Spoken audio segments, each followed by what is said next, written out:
자, 이어서 지구적 환경 문제에 대해서 한번 살펴보도록 할게요. 첫 번째로 이제 산성비가 나오는데 우선 산성비의 정의가 거기에 나와 있죠. 수소이온 농도 지수, 즉 pH가 5.6 이하인 비다. 이렇게 좀 정의를 하는데 왜 pH가 5.6 이하로 설정이 됐냐면은 자, 우리가 자연적인 그럼 산성비가 아닌 순수한 비는 pH가 얼마나 될까? 보통 우리가 물이 중성이기 때문에 물은 pH가 한 7 정도 돼요. 근데 자연적으로 이제 비가 형성돼서 이제 우리 지표면까지 내릴 때는 공기 중에서 공기 중에 뭐를 흡수를 많이 하냐면 이 빗물이 형성돼서 내려올 때 공기 중에 있는 CO2를 흡수해 가지고 내려옵니다. 그럼 이 CO2를 흡수하게 되면 어떤 현상이 일어나냐면 물하고 CO2가 합쳐지면서 이런 탄산이라는 게 만들어져요. 탄산. 탄산은 산입니다. 약산이긴 하지만 산이에요.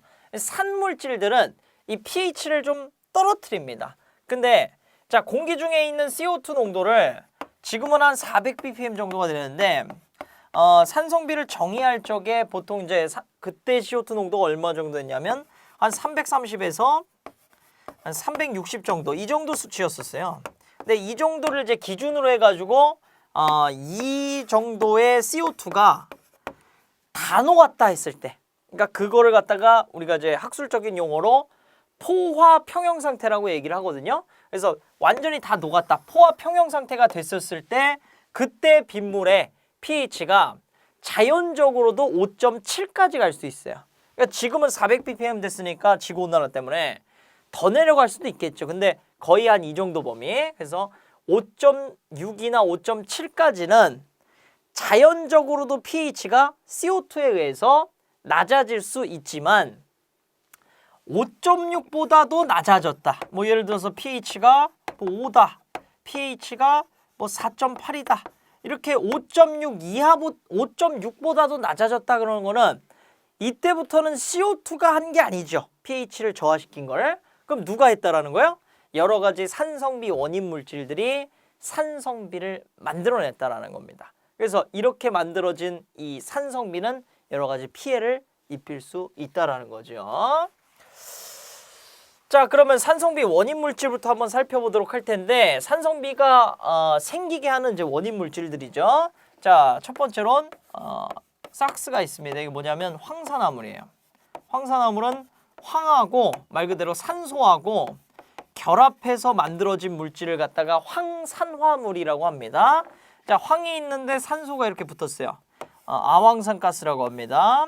이렇게 붙었어요. 삼산화황이라고 하고요. 황산염이라고 그래요. 이렇게 황하고 산소가 결합된 이런 물질들 대표적으로 어디서 나오냐면 석탄이나 또는 이제 중질류는 좀 무거운 기름이거든요. 뭐 중유라든지 중유 종류 중에 이제 벙커스유 이런 애들 태우는 데가 어디냐면 보통 발전소나 대형 시설의 그 대형 보일러 시설 또는 뭐 대형 이제 선박 이런 데서 저런 연료들을 취급을 합니다. 그리고 이제 경유에서도 나오는구나. 이렇게. 그래서 이런 연료들을 연소를 할 적에 저런 황산화물이 발생하게 돼 있어요. 그러면은 이 황산화물은 도시를 발전하는데 동력으로 이제 작용하는 발전소나 뭐 큰 보일러나 선박 이런 데서는 배출이 되고 아주 많은 양 배출이 되죠. 그래서 많이 이런 것들을 발전을 하면 할수록 황산화물의 양이 많을 것이고 황산화물의 양이 많다고 하면은 산성비가 더 많이 생기겠죠. 대표적인 산성비 원인 물질이고요.